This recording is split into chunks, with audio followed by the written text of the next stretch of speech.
So, gentlemen, we watched another great movie, another great musical movie. Yes. We're watching all musical comedy movies. Mm-hmm. And this one, it's the classic. It's the start of it all. This is Spinal Tap. This is Spinal Tap. This is the Spinal Tap episode. This is the Spinal Tap. That should be the name of this. This is the Spinal Tap episode. It's we're all getting spinal taps. Tap in. I'll start off because this is on my. I started using Letterbox at the end of last year because I'm insufferable. Yeah. You're a film cunt. Yes, exactly. Yeah. But I have a letterbox, but it's mostly to post jokes. no, that is what I do. I do a lot of funny reviews. I hope I get a lot of likes because that makes me feel good. Everyone follow Aidan on Letterbox. Yeah, Japerwave, Japor Wave. Great name. Oh yeah, it's I used to play Smash Brothers competitively again because I was insufferable, and I'd always play funny characters, and I do funny jokes on things. And japes is an old timey word. It's like jest. It's like playing a practical joke. So japes was my tag in the game. So then I've rebranded myself since as japes. Okay, hell yeah. Yeah, we got a sweatshirt that has the name on the back of it. No way. It's very cool. Yeah. Okay, Spinal Tap. Yeah. Letterbox. This is. I don't have a lot of 5-star movies. Yeah. But this is one of those 5-star movies. I'm willing. It is bulletproof. It is. You can try and come up with a complaint or like a critique of it, and I'll automatically tell you like why that doesn't apply and why you're wrong. Like, not to sound like a Snyder bro, but this is objectively one of the best movies of all time. Yeah. No. I agree. This is incredible. This is a movie.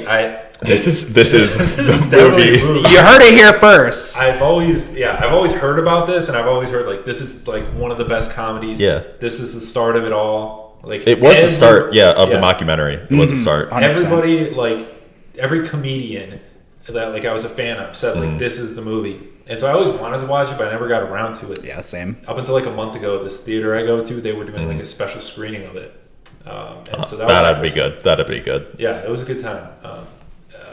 So yeah, that was my first experience. I watched it again last night to refamiliarize myself with it, and it was just as good a time. Brad, you say something now? Yeah, no, I watched it last night for the first time. Same situation. I heard nothing but good things about it. Just never got around to it. Very much had I think I already said it. I had a very wonderful time. Yeah. I love a mockumentary, and this is now added to my mockumentary movies that I love. Yeah. For me, it goes Interview with the Frankenstein. Which is a movie that I adore. Self-plug. And then Spinal Tap. I think mine's the same actually, Yeah. and then Best in Show for third. I mean, yeah, Christopher Guest. It's all the boys back together. Yeah. This is. I'll be a film cunt for a second and talk Go about, off, sis. Yeah, this was. I remember, like in film, one of my film classes, we watched this movie called Nanook of the North. And that was like not the original like mockumentary, but it was like the original like fictional documentary. Okay. And it's about like Native Americans in Alaska or something like that. And I'm only bringing it up because I also want to be insufferable in this episode. Yeah. And so this movie I think is better than that movie. Okay. That's a good comparison. I think. Yeah. I can't say. Well, this movie it was entirely improvised. So they have a budget of $2 million, and they were like, let's just fuck around. Like, I don't think they really knew like where the story was. What's crazy is so what they did. I watched it on YouTube. One of the following videos was like 7 things you didn't know about Spinal Tap. Oh, I love those. I'm like, all right, I'll bite. Yeah. And so I guess one of them was it was all improvised, but they made a Bible. So there's a whole lore book, so that whenever they did like interviews and stuff or like where to improvise, they could draw from like real experiences. Yeah. Like, Nigel was born in 1955, like Britain or whatever, and they were best friends growing up. So it's like that's why it worked so well because it's like they weren't coming from nothing; they were coming from like, all right, here's the story. What can I do with it? Well, yeah. So they were characters before they made the movie that they had done. And they had a sketch show, and that's sort of how they all got together. It was Michael McKean, Christopher Guest, Harry Shearer, Rob Reiner, who directed this one. Yes. So they all met like through this show. They created the Spinal Tap, and then to this day they still like I don't know if they do shows anymore, but I think they were doing shows at some point. I think they used to like kind of do like what Kevin Smith does with his movies, just kind of tour with it, or like The Room kind of thing. Yeah. I think at one point they went to like Royal Music Theater, local to us. Yeah, they had to do that because they had to keep their the intellectual property rights. Yeah, because to make the movie, they had to give those away. Yeah, well, yeah, it's led to like a big lawsuit. Like I think they're fighting the company. I forget the name of the company that owns the rights, but they're trying. It's like $200 million or something like that they never got paid for the movie. Yeah. Which and one point of view was like, okay, these millionaires are like mad about $200 million. Yeah. But on the other hand, it's like this movie like created a genre. Like it's such important. an influential movie. Yeah, it's less about the money at this point. It's about what's the Joker say? What's Heath Ledger say? It's not Sending about a the message. It's about sending a message. Yeah, it's about sending a message. And it's like the guys who like have this much influence should get the respect and what they earned and deserve for this movie. 100%. Yeah. 100%. No, I agree. But no, the reason it works so well, again, this is another. Aidan took notes. I did. I should have taken notes. I should have too. I've been bad at that. I took notes last week. I was so good. The cinematographer, I didn't write his last name, but I did write, or his first name, but his last name is Smokler. What's up, Smokler? Yeah, shout out to Smokler. He used to do follow like the Rolling Stones around and Led Zeppelin, like all those bands. Oh, so they got like a legit like. So they got him, and then when they're talking to him, he's like, "This isn't really funny." Because this is just what all these bands are like. Yeah. So it's like it's that authenticity is what really sells the comedy. So great about it. Mm-hmm.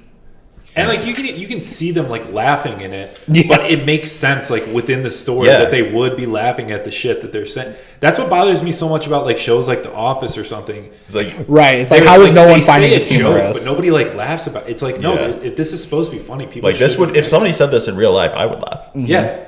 Yeah, exactly. I guess and it's funny when we see like people break character or whatever. Yeah. And it's like, that's always funny because it's like, oh, like it's so funny that it's like they can't hold it. But it's like it's almost like that trying to stifle it also doesn't help, I guess. Yeah. But some notable names too is obviously Rob Reiner. Yep. Of Marty. course. Fran Drescher. That's right. Very young. That one I did not know she was in Spinal Tap. Yeah. So that was a very fun surprise. I was like, wow, look at her. She's like Roseanne if they didn't overcook her. That's a good analogy. That's what I said last night. My friends seemed to like it, so I was like, it's staying in. It's going in the pod. Going in the podcast, guys. Dana Carvey was one of the mime waiters. He was him and Billy Crystal was one of them. He was Marty the mime. He had yes, name. he had. I believe he had lines. But some of my favorite little lines were when they were talking. They were like, "Oh, we've toured the world and everywhere else." And then there's like when they hear an old song on the radio, they were like, "Oh, they're from our Where Are They Now section." Yeah. And then the drummer, it's always the drummer that's dying. Drummer died Because that's just so true. It's It's always the drummer. The 38th drummer at the very end of the movie pops up. It's just like it's really tragic. He choked on vomit, not his own vomit, on somebody else's vomit. He said they can't. There's no DNA. You can't dust vomit. I had so many questions. Where it's like, this is what the police said. It was best left unsolved. Yeah. I would go with the cops on this one at least. No, people just they combust. Apparently, and all my the two of their drummers. Yeah. In all my 40 years, Call back. I really thought I would have had to worry about spontaneous combustion more by now. Yeah. Because it does happen. They just don't. They don't report about it. That's exactly. I'm like this. I thought this would have been a bigger problem. I know it's a spin on the John Mulaney quicksand joke, but it's still. I mean, that is true. Because I was under the impression this would be a problem. Yeah, it's a threat. No, quicksand is a threat too. But one of the last things I remember from the Things You Didn't Know video is for the trailer, they're how do you advertise a mockumentary, right? That a genre that doesn't exist, or just a genre that doesn't exist to these people who will, if you say this is a documentary, they'll just be like, oh, that's like, who's this band? Yeah. But they didn't have any footage because the whole thing, they needed to get money, they needed to get everything ready. So it's the trailer. If you look it up, it's Rob Reiner. He's sitting in like the studio or whatever, and he's like, "Hi, I'm making a movie called Spinal Tap. I don't have any footage for it right now, but here's a little reel we found on the cutting room floor." And they play it. It's like a cheese fest or something, like people like rolling like wheels of cheese. Oh. And I guess like some of the people like in the movie are in it, and it's like it's like almost like, I don't want to say it's like Scottish, but it's like one of those things where it's like a cultural thing. It's like Dutch, I think. Oh, okay, yeah. And what's the movie? Midsummer. Yeah, kind of like Midsummer, except it doesn't make you concerned. They don't burn anyone in a bear. If there's that many white people around, I'm concerned. Yeah, but the kicker of that one is when it ends, it goes like, "This is Spinal Tap coming out soon." You hear Rob Reiner go like, "Oh, I don't think we should have done that. You think we should have cut the cheese?" Like, classic. Rob, you scoundrel. Yeah. Rob Reiner's a fascinating cat. Yeah, Interesting he really director. I remember one of the movies from my childhood I loved, like unironically to this day, is Misery? Not Misery. Dickie Roberts' former child star, where he plays himself. Yeah. And he's like a character in the movie. Yeah. It's very interesting. He like is playing a director that's like shooting a movie that David Spade's character really wants to be in. And he's in South Park. He wants them to not smoke. That's like his. It's not actually Rob Reiner. It's like a parody of Rob Reiner. And he's like always yelling about like, we can't let the kids smoke, but like meanwhile he's like shoving food in his face. It's like, it's unhealthy to smoke it. I actually have I don't know if it's ever been in his hands, but I have a Rob Reiner script on a movie that he shot here in Michigan. Really? It's for Flipped. Huh. It was Flipped. It came out. He came out. Yeah, they shot it in like so brave. They shot it in Pontiac, right? They shot it in Pontiac. I have the script and then like the production schedule. Why do you have that? I was just about to get to that. Okay. A friend, like a coworker of mine, like her husband used to like manage a hotel that like the crew and all them were staying in while they were shooting it. Oh. So it was just like left there. Mm-hmm. They were like, "Here, give this to Brad. He likes movie things." He likes movies. Yeah, and I still have it. And then during the pandemic, I actually sat down and watched Flip while I flipped through the script to see like what changes they made, and it was like 95% like the script stayed. I thought that was impressive. Yeah. I've always been a big fan of his, and like I just found him interesting. I like directors, but he's like very like politically active. Yeah, he's on Bill Maher a lot. Yeah, I just get annoyed by like Hollywood people who are like politically active, and I'm like, fuck, I don't want to have a conversation with Rob Reiner about politics. I just want to talk about movies. Yeah, Martin Short's on Bill Maher a lot too, and it's just kind of like Martin Short. He's just kind of like, look at me, and he's not really contributing much. Okay. He's just kind of like everyone else is the straight man at the table.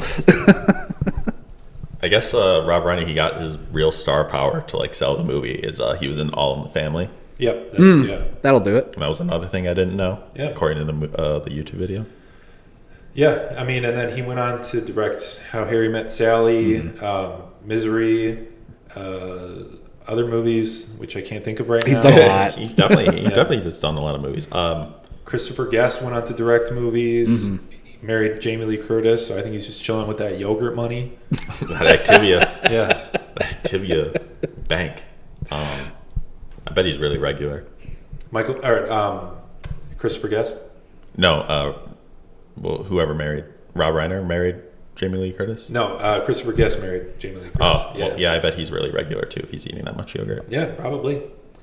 But Rob Reiner and Jamie Lee Curtis played Jess's parents on New Girl. Really? So that's a fun. Oh, really? Yeah. That's fun. I started New Girl, and I'm like a while ago, and then like I kind of just stopped. I forgot what season I'm on. I've been tempted to. I watched the pilot when it aired and was like, really this is fine. I have friends who like really like it, and we usually all consume like at least half of the same like media shows and shit. So I'm open to it. It's crazy because it's like one of those shows where it's like looking back on it, you're like, this is an iconic sitcom, and you just don't realize it. Like I also saw the pilot when it aired, so I'm like, well, I was a child then, so it was like I didn't know that you can't just go off of the pilot. Yeah. You know, I just thought it was like Two Broke Girls or like one of these like just one of these women's sitcoms that just But then I watched it with some friends in college. Like I watched like a couple episodes, and I was like, "Yeah, this funny. show kind of slaps." Yeah, Dude. It was no, it's very funny. good show. And then I watched the whole series. I've seen the clip a few different times when Prince was on it, and he was just himself. Yeah, That's I fun. didn't love that episode, but that was That's interesting. You know, very they got interesting. Prince. I believe he made it to the show because he was a fan of the show. Yeah, it's like And one it's of like, those things. Must be nice. Like, Rob Reiner was in Wolf of Wall Street. That's what. That's right. I Yeah, saw I was him like, we saw him recently. something recently. What was it?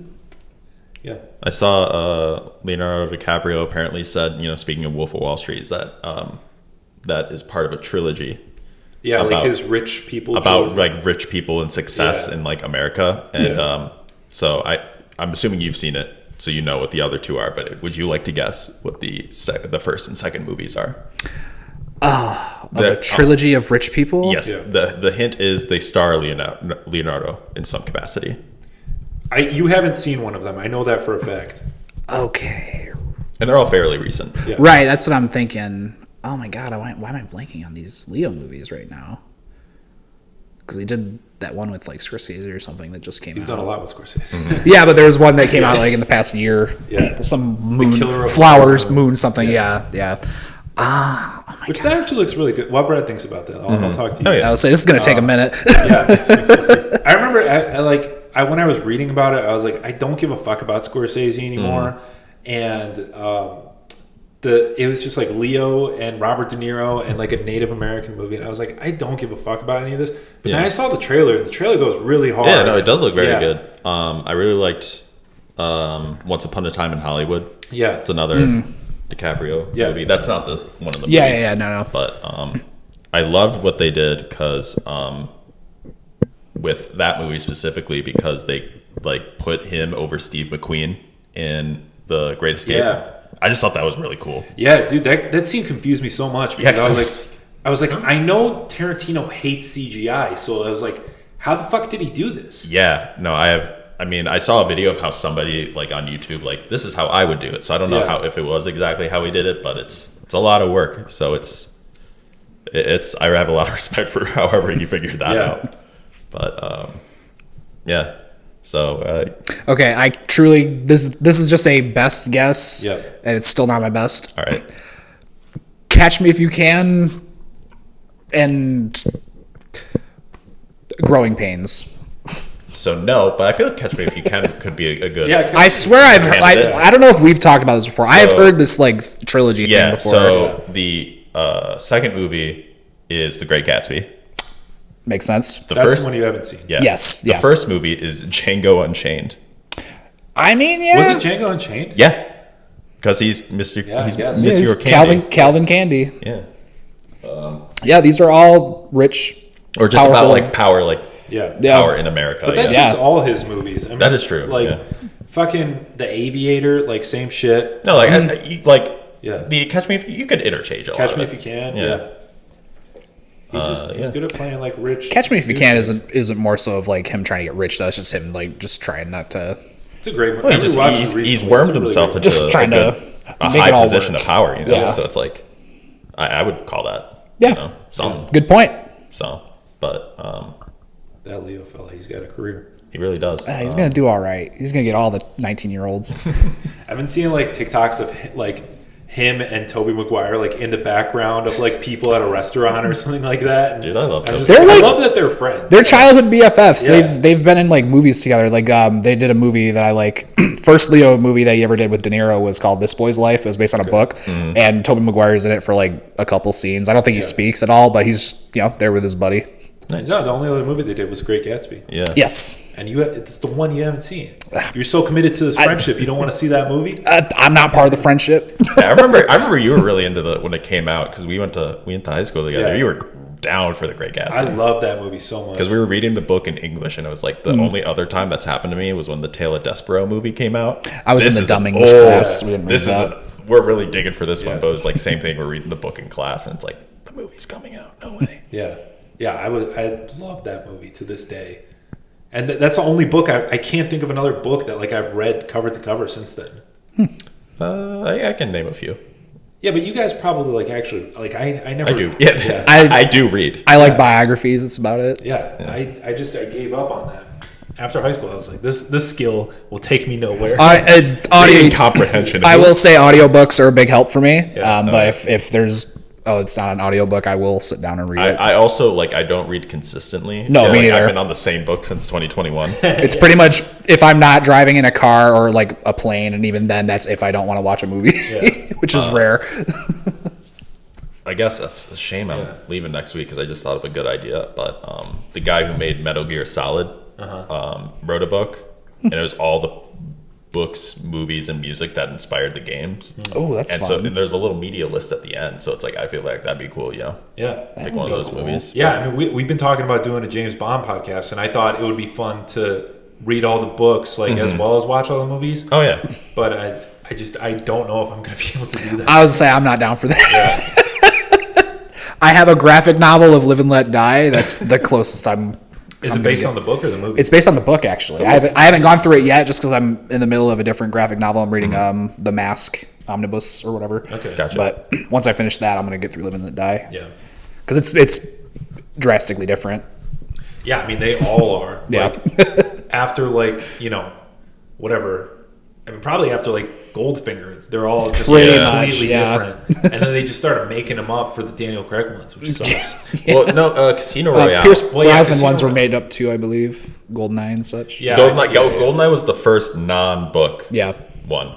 Yeah, and it was the best video game to this day, in my opinion. Oh yeah, so absolutely. It was worth the birth. You can that's a lot quote of me on favorite that too. Goldeneye. Yeah. I would love the Brosnans. I feel like he did a good job. Yeah. Die Another Day is not great, but it's so fucking wacky and fun, and I love watching it. The intro to that looks like somebody discovered they watched 3 hours of After Is that Effects the one tutorials. of him, surfing? That's towards the end of the movie, but that is him Okay. windsurfing after a giant thing of ice melts and breaks off and creates a fucking the Ice tidal wave. Hotel. Ice Hotel, yeah, that is the Die Another opening? Day. I don't remember. The opening is in North Korea. Yeah. And he gets Captured. he's trying to fuck over somebody, but then he gets Yeah. captured, and then he's held there for over a year. And then MI6 trade. That's right. MI6 in North Korea Dude, trade their guy for Bond. He spent a majority of that opening of the movie shirtless, and I was like, Yeah. Brosnan really doesn't look that good to be running around shirtless in this movie. I'd rather see Brosnan at that age shirtless than fucking Roger Moore shirtless in View to a Kill. Yeah. Thankfully, we didn't have to see that, but he was very much in his 60s. Or in Diamonds Are Forever, Sean Connery is shirtless for a scene, and they crop it right here. They're we're not showing past his nips. It was a good call. He was. I mean, he's I think Irish or Scottish. So he's got that. He was a hairy boy. Yeah. Even in his early 20s when he was acting and shit, but pre-Bond, he was you could scrub a kitchen floor with him. All right, we're getting so. I was about to say, remember this when this was about Spinal Tap? Oh, I don't know. Is that what we're talking about? What hasn't been said about this? What's the point of this podcast? That's Why are a we good doing point. this? Yeah. What's your favorite Spinal Tap album? I'll go first. Shark Sandwich. Yeah, that's a good one. I forget the name of it. It's the rock hymns. I'm sorry, Smell the Glove. Smell the Glove. Yeah. Well, that's the big joke in this movie is that it Smell the Glove. The album cover is too inappropriate, so they replace it with just an all black album, and then people are they don't come to the. What I loved was when they were talking about I forget his name, but they see this other artist and he has his album cover is him getting whipped by a bunch of naked women, and they're like, yeah, you see the problem with that is the Smell the Glove is the woman is the victim. I'm sure if it was all you guys were the victim, he says. I think Nigel says there is a fine line between stupidity and creativity or genius or something like that. Yeah. And I walk that line very that's closely. what I'm damn, he's just like me for real. The movie just has so many good lines, so many good scenes. I saw on Google that there's a sequel that was made in 1992. So that's the return of Spinal Tap, I think. How'd that go? Well, I think that's what they called their tour when they would okay. Hold on to the IP rights. Right. And then there was another one, which I didn't look into, but then I saw on Letterbox, and this is all Rob Reiner. This is all his baby. He's taking care of this, but Spinal Tap 2, 2024. That's I was going to say, I've heard that too.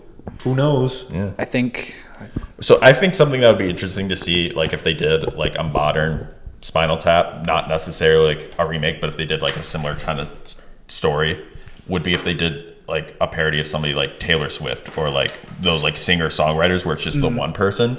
Because the thing with the band is like, yeah, there's a lot of people, and it's like, you know, you have like the drummer, the singer, the guitar player. Right. But when you have like Taylor Swift or like Beyonce or like these single artists, you have dance teams, you have like PR people, you have all of these people, and it's just the show business has evolved so much. These. Well, that's another movie we're going to talk about in the series. Pop Star Never Stop. Never Stopping. And I mean this movie really. If you watch that movie, it's like, oh yeah, this is obviously an influence to that. Yeah. Oh, I haven't seen Pop Star, so it's such a hilarious movie, and it's underrated. I think critically hated it, and it did horrible in the box office. Which this movie, I know it's a good movie. I was saying it's usually what makes me watch a movie. This movie, I mean, it was a big bomb. It was a big stinker. Nobody saw it, and then like, I mean, that's probably like what you were talking about with the trailers. Just people didn't know what this was. But now it's like this big, not even cult like movie. It's like it's like people have embraced it. It's like a cinematic staple, I would say. Yeah, I mean, you'll see like Spinal Tap shirts like on like, you know, people quote like the turn it up to 11. Oh yeah, that's iconic. The most iconic thing from that movie, I think. Yeah. But yeah, it's just like I feel like it'd be really interesting to see what they do for the sequel, because it's like I wonder if they're gonna rip on like because of one of the lines, they're like, we don't want to be 45-year-old people like just going around. So it's like, what are they gonna do? Are they gonna like make fun of like fucking Kiss, who was like 70 or whatever? Or, like, I saw Guns N' Roses once, back in like 2016, 2017 or something. Yeah. And it was very funny because they are not in their prime. Yeah.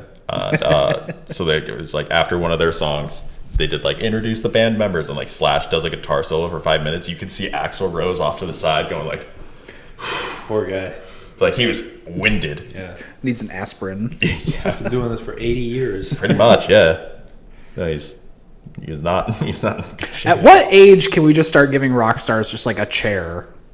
It's like you don't have to do all that moving around if you don't want to. No, I think they have to. Yeah, like Frank Sinatra had a chair, I think, at one point. Yeah, but that's he's a crooner. Yeah, Frank's not like, hype but music like, you know, that's what I was gonna say. necessarily. Like he's allowed to because of that. Yeah.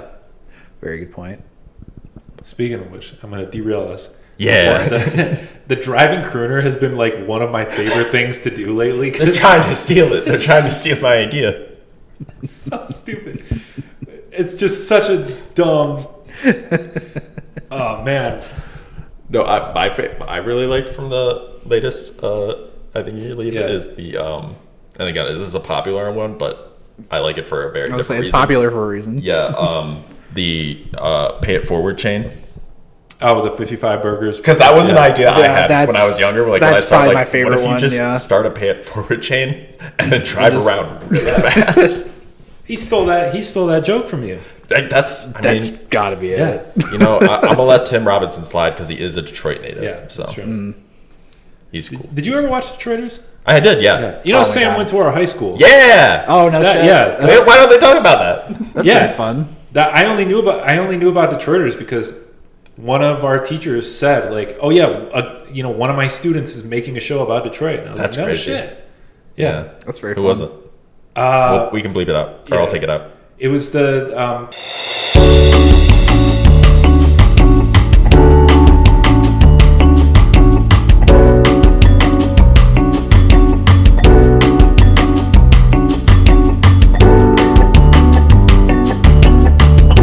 David, I don't know if you remember this, but it's something I still think about. We had freshman year English together, and I don't know why looking back on it now, and I hope you can find it in your heart to forgive me. Okay. Podcast exclusive. I don't remember this. So, in English class, we'd always do like, you know, worksheet or whatever, and you sat like behind me or something. You'd have to pass up your own. We like check the person in front of us, like their paper. You'd always write Mr. Joseph Naaman on your paper, and I'd get so mad, so I'd cut it out with a red pencil.